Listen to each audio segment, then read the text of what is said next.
Hello, everyone. This is episode 2 of Things Screen podcast. Quite a mouthful there, but I wanted the title to be quite jarring, especially when we're trying to consider artworks or art things in relation to language and speech, which is always very difficult. Um, the object I'm going to present today, or the thing I'm going to present today, is it's a publication, but I feel it's more than a publication. I feel that it's more an art object. It's an art object that was created by Fergus Feehily, and he posted it out to me in 2013, the same year actually that the Owen McHugh exhibition was on, which I talked about last time, and the same year of the same publication. So that year as well, 2013, was the birth of my first child, Noah, and also it was Fergus Feehily's, I think it was his first solo show with Mother's Tank Station, and it was one of those shows that everyone was eagerly awaiting. I remember he sent out the press release for it, and there was an invite attached, and there was an image that and it was quite an ambiguous image, quite abstract, but it was a kind of a zoomed in fabric or texture.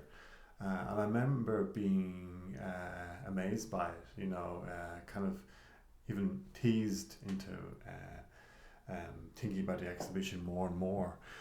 So I responded to the email and I talked about the image, how I liked it so much, and I look forward to the show. So all these things happened in 2013. I received a post at a time when life had changed dramatically for me.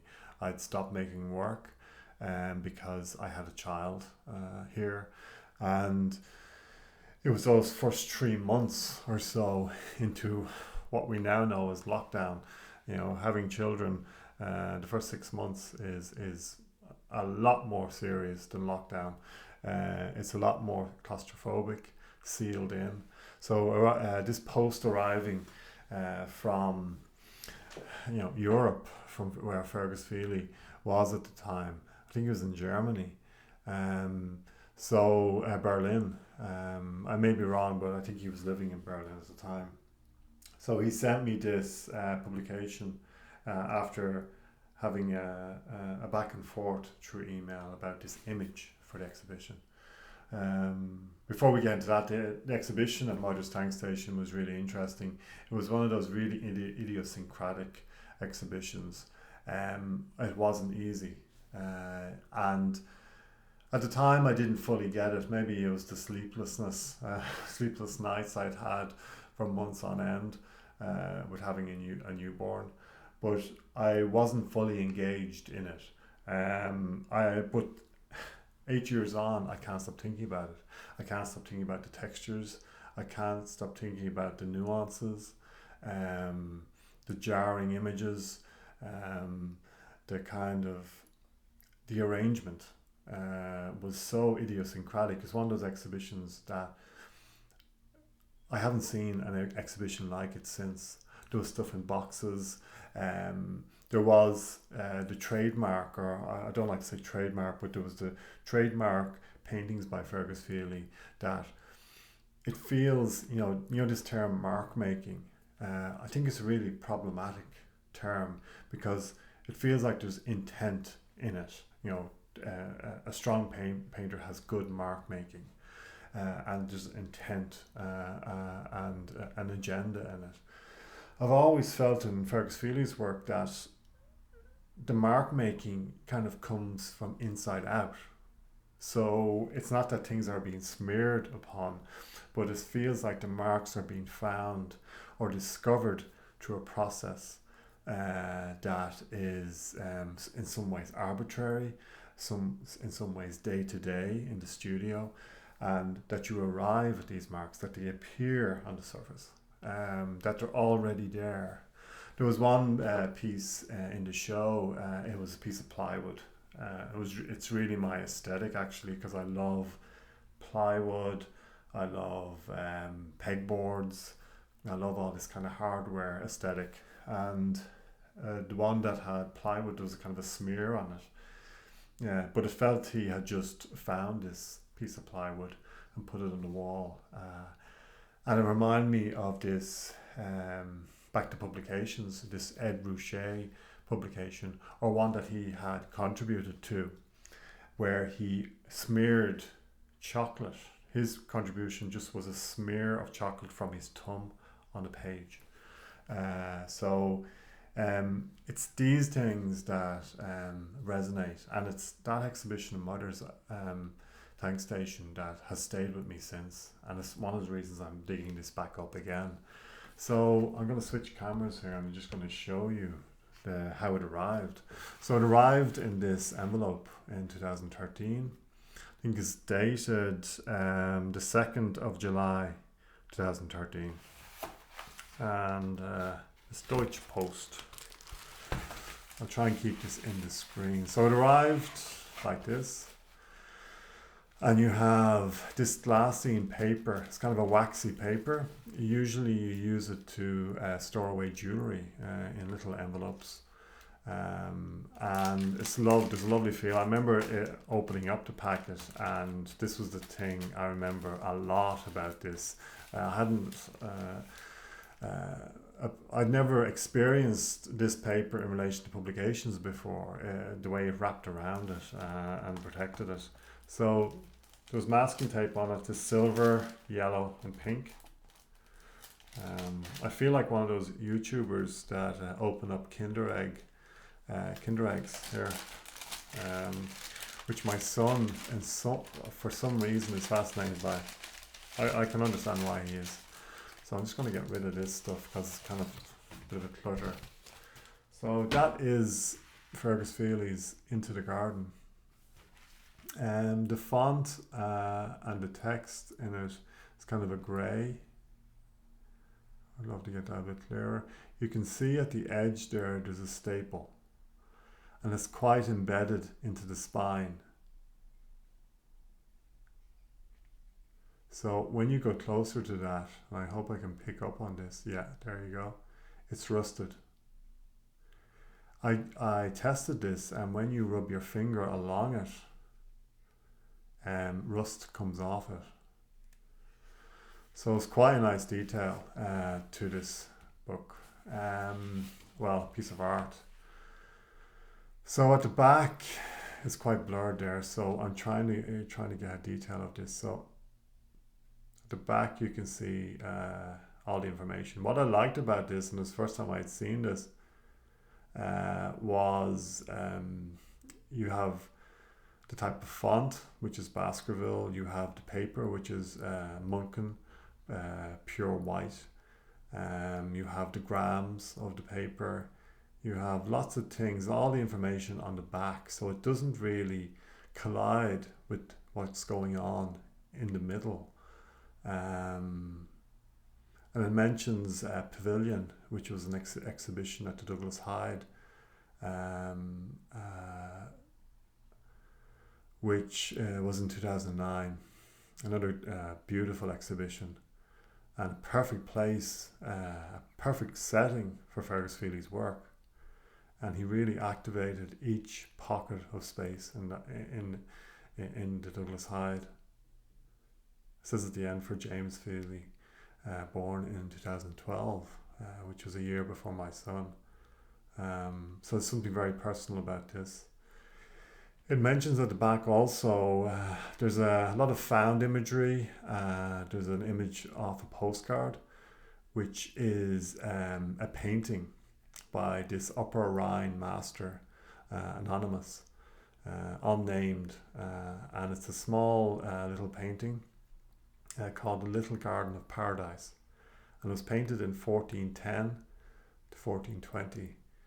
And you see the size of it there is tempera on wood, and it's 26.3 by 33.4. One weird thing I did, and this is, I suppose, why this podcast is happening, is kind of my fascination with details when I'm looking at art, and my kind of self-consciousness of when I go to a gallery and when I'm writing an art, I don't miss something or I get something wrong. And this happens all the time, whether through distraction or whatever it is. And you're always conscious of that as a writer in art. So, and that's why you stay so long in the gallery, more so than most people do. So the size of this publication, when it's spread eagled here, is almost the same size as the painting that Fergus Feehily has included on the inside of the cover, which goes from the front inside to the back. And so it's the painting in real life is just a marginally larger than the publication itself. So what you get on the inside is this black and white version. It's a very colourful painting. It's a painting of an enclosed garden. In the text by Rebecca O'Dwyer, it's a beautiful little text, and it talks about how the garden is enclosed but also protection from the outside. So what you get on this inside is you get these marks, once again mark making, but you get marks around the margins and on the painting. Maybe primer that's been splashed from Fergus Feehily's work in progress, or just brush strokes, testing out a colour here and there. So you can imagine this postcard either on a studio table or pinned to a wall or something like that. So, and it goes back to this idea of mark making. Is this, this little postcard in Fergus Feehily's studio, is this as much the work as his own work that has been intentionally made on the wall beside it, or flat down, or whatever way it's been made? Is this part of the work? And you feel in this piece, this artwork, this publication, that this is going on all the time. So this is glassine paper. This is called silkworm texture, and it's, once again, you can buy it. It's beautiful. This is a kind of a creamy off-white ivory. You can see the textures in it there. The lighting is actually way better today than when I was doing the Owen McHugh, the first one. It's something to learn from, I think, for me. So what you get here is a series of sheets of glassine paper. Has a particular feel, has a real transparency. You can see that going on there. And one colour leads into the next. So this is showing up as a kind of cornflower blue, but actually it's purple in reality. So this is the light playing with, the light coming through and changing the colour of it on the screen. So we're not going to get, this is how colour is being affected here. Next up, there's a kind of a viridian green.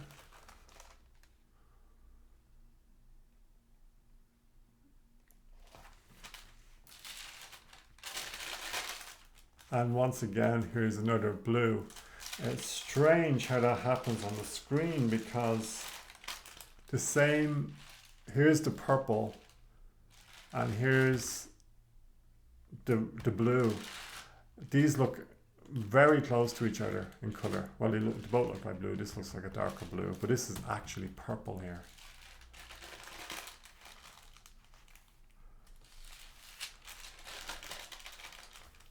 So this is kind of a raw umber. There's a beautiful feel to this thing.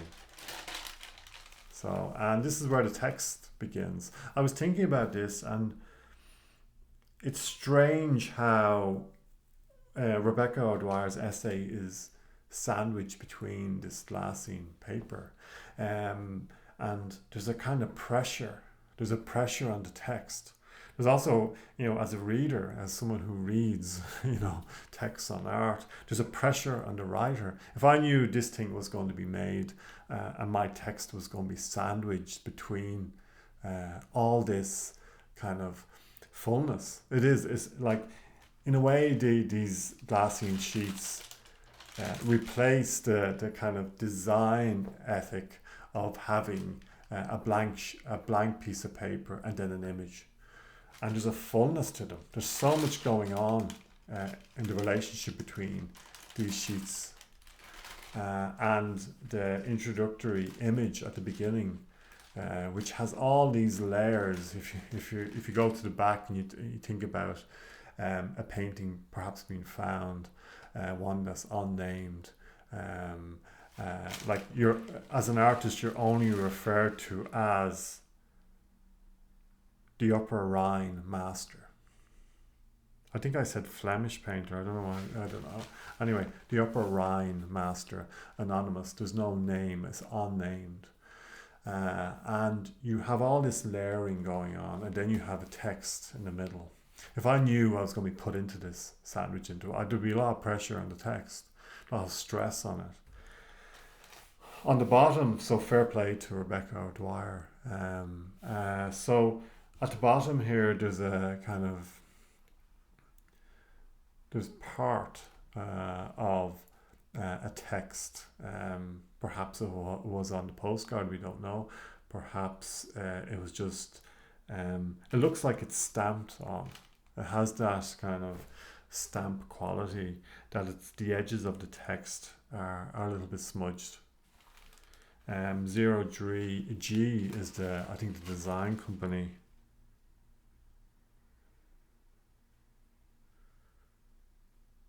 I'm sure, I think it is anyway. But so there's a real collaboration here. I want to mention that between the designer, Fergus Feehily, and Rebecca O'Dwyer. In the text, you know that Rebecca O'Dwyer has had conversations with Fergus, because there's moments in the text where Rebecca talks about the painting, the one on the inside of the cover. So it's a kind of collaborative piece between artist, writer, and designer. So you really get that from it. So there's this little piece of text here, and it's referring back to the image in the inside, the painting by the Rhine master. And it's it talks about good and evil, it talks about the garden, it talks about growing and knowledge. So it's one of those things. Fergus Feehily, so this is you kind of get the title of it again here, and then the essay. And here's the essay, and here's this plate that is placed here. It's Tafel 52. Tafel is German for plate or panel. So these are found plates, found objects again. No name, once again, like the painting, and we have a kind of geography, and it goes back to this idea of the plants, the botanical aspect of that painting, where all the plants in the painting could be listed off, they could be recognized later, like something like 23 different species. So here's the text. It's called Not This, Not That. And it's, I was talking last week about John Hutchinson and his text on Owen McHugh's work in the publication at Douglas Hyde. And there's similarities here between John Hutchinson and Rebecca O'Dwyer. There's a kind of just looking at art and trying to figure out, can we discuss it or can we write on it? And there's always a resistance in the artwork to talk about. There's all talk about the work or write about the work. There's always a pushback, and there's that tension between language and the art object. And what's the middle ground, the greyness of that space where you can consider an artwork and how it exists in the world. Rebecca O'Dwyer talks about its self-sustaining properties of the artwork. how it's resistance to language. Simply put, it's not this, not that. So, like all writers are dealing with this when they're writing about art. There's a kind of it's a trope really where the writer kind of talks about how art can't be written on, or there's also always a tension between the writer and the artwork and the artist, and how art is ineffable, but also not impotent. I think Rebecca O'Dwyer uses that word. There's a kind of a purity or a powerful aspect to art that can self-sustain itself amidst all these words and meanings, and there's an energy underneath it or inside it. And we talked about this, last time I was talking about Owen McHugh, this inner light within the work that helps it to kind of survive. And it goes back to this garden, the garden painting that Fergus Feehily has included here as a reference, and Rebecca O'Dwyer references in the text. And this idea of painting being enclosed, protected within this wall, within this frame, and also defending itself against the outside world, but also embracing it, the light coming down, the colours, everything being illuminated by the outside world, but also the artwork pushing it out. So this tension between this push and pull from artwork and the world, and all the stuff that's thrown at the artwork, and how it self-sustains itself even in this kind of harsh environment. So there's a real nuance throughout this book. There's subtlety. Some of the images that Fergus Feehily has included here is this one. It looks like a window with a paper cutout. It has that kind of symmetry, and it's placed into the window frame, which is flaking at the sides. Paint is flaking off it. Here's the reference to paint as well, but it's the domestic. It's one that is, you can look into a window, but it's being blocked by this form. So it has a very painterly associations. The way the image is printed, it has a kind of, because I've been dealing with screen printing so long, it has that silk screen quality where you can get this kind of bitmap quality where the ink is applied in a very dusty fashion, where it's only emerging from the paper. So the quality of the printing is beautiful, or the way in which it's being considered. It feels like willow charcoal or something like that. It doesn't feel like a commercial printer in the same way. It feels like it's been that if you rub your hand across it, soot, you're gonna have a soot or something on your hands. Once again, here's another image by Fergus Feehily. He's really good at using margins in his work. There's something about marginella. There's something that I'm fascinated by in old books where you have in the margins little notes. Perhaps it's lovely when it's with a pencil or something like that. So I usually mark it with a pencil. I never usually use a highlighter or a pen. I love pencil marks on the edges of books. Once again, the image is kind of grey. It's subtle. It's not this kind of black ink. There's an echo here. It's kind of washed on.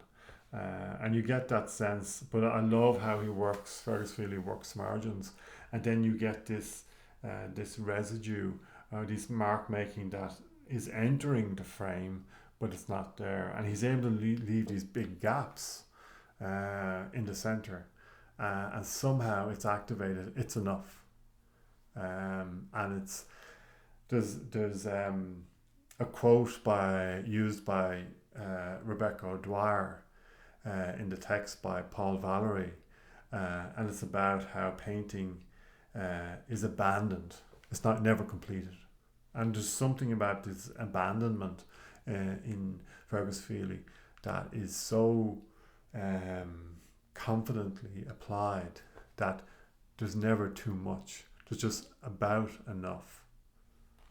And it shows real confidence in what you're doing to be able to do that.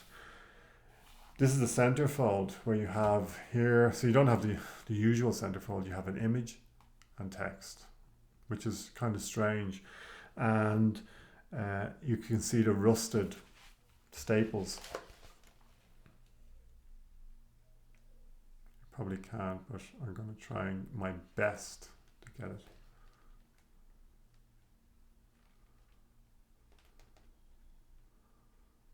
Oh, there we go.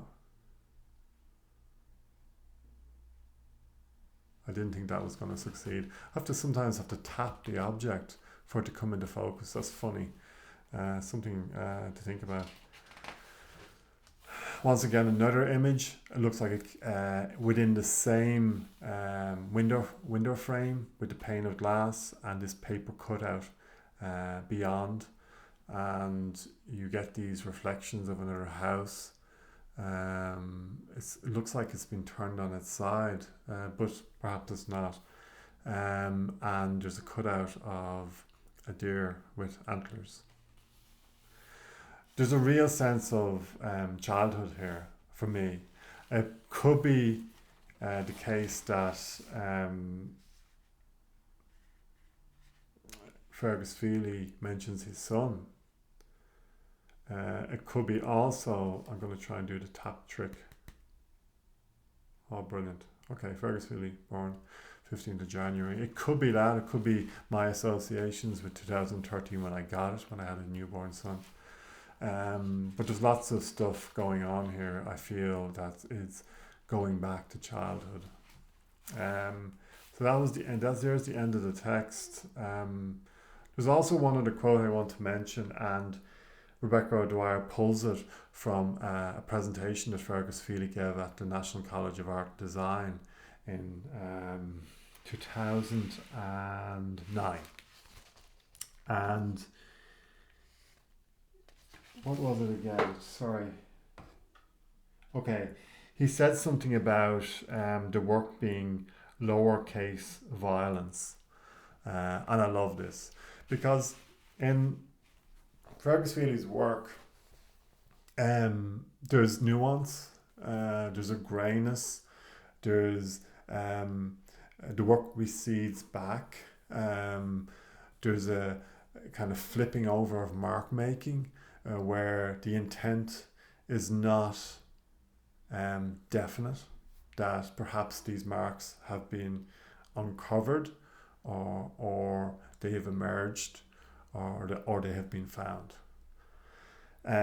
So this idea of lowercase violence, and I'd love to have heard the whole talk and the context in which it was said, but lowercase violence suggests or infers that underneath this calm there's something giving it energy, and it's a lowercase violence, but it's something underneath it that's bubbling under.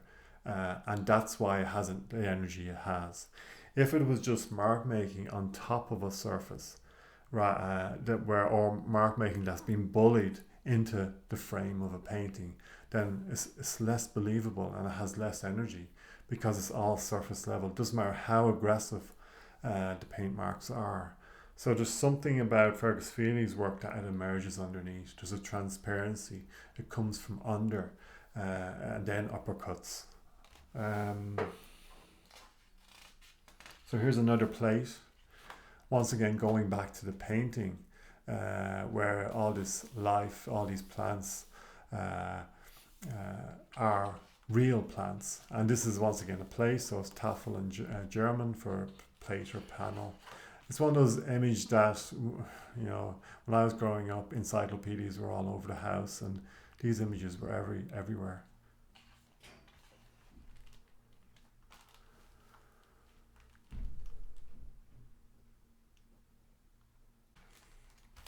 So, going towards the end, we have this excerpt of text we can see, or part excerpt, where and the Lord God planted Eden in the east, and there whom he had formed, and ground the Lord made tree that is pleasant to the sight, for food, the tree of life, also the garden and the tree, good and evil. Of course, I think this wraps around to the front the same text.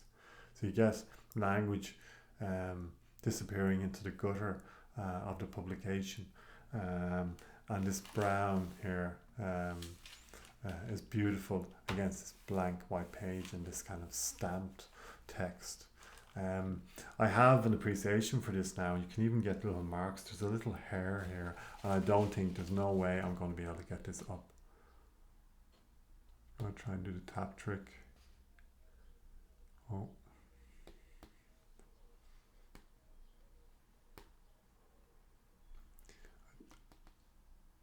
There you go. So there's a bit of a hair there. It's going to go out of focus. There's no way I can get this. Anyway, it's there. It's been printed. And I have a real appreciation for this now because I'm screen printing. And this happens naturally in screen printing. And I'm doing it more and more in the artist publications I'm doing. And I have an appreciation of these kind of marks. Even when I'm printing, sometimes my ink has, there's ink on the thumb. And when I pick them up, my thumbprint goes onto the print. So these are things I'm starting to appreciate, and I really appreciate it here because here the collaboration between Fergus Feehily and the designer, there's a real sense of nuance. These things being picked up for those anyway that who want to look at this kind of stuff. So we have similar pages towards the back, cornfield blue or cornflower blue.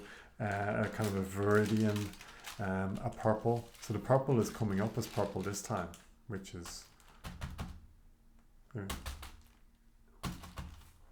It's a bit blurred there on that one.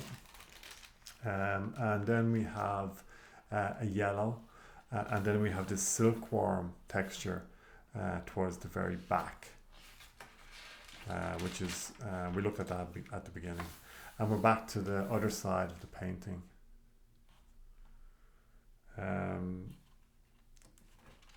And once again, these marginella, these marks along the edges, which, you know, it's weird thinking about Fergus Feehyly's work, who most of the time activates the center, especially in his later work. He activates the center of a painting, but through absence. He never bullies a painting into being. His paintings, once again, as I said, they emerge. There's a coyness to us. There's a flirtation with mark making. It's like bodies rather than the intent of the fingers making the marks.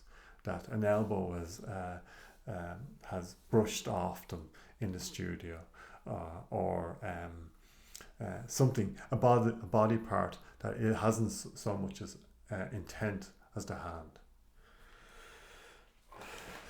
And we're back to the back. I love this work. It's the closest I've got to having a Fergus Feehily painting.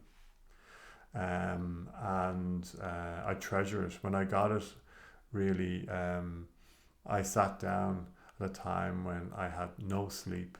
My wife was in a much worse state, of course, but I had time to flick through this. And it's wonderful opening it back up again and seeing it afresh after all the experiences I've had over the last 8 years in relation to art, and this kind of growing appreciations of things that are made with the hands and that are made in a subtle way beyond commercial printers, that it's a collaboration between artists and writers that isn't caught up in design, as a modern design as we know today. There's a new publication as well coming out, and I by Fergus Feehily. He's edited it and it's printed, or it's done by Paper Visual Journal, and that's out, and I have to get my hands on a copy of that and see what that is like. But this work here, and I call it a work. It's one of those objects, those things that I keep safe on the bookshelf. So thank you for joining me for this. These things are just kind of ad hoc. I like doing them. I don't have to prepare them that much. The processing of the videos as well is easy. I'm not putting them through any kind of complicated software. I'm making it very easy for myself, because if I get into this editing situation, it'll become arduous and I won't want to do it. So I'm making it as easy as possible. The quality won't be as good as it may have been if I went through a more detailed editing process and film software. But I'm trying to make it as easy as possible so I can do it for longer. So I'll see you next time. I don't know what's next, but we'll see. Thanks.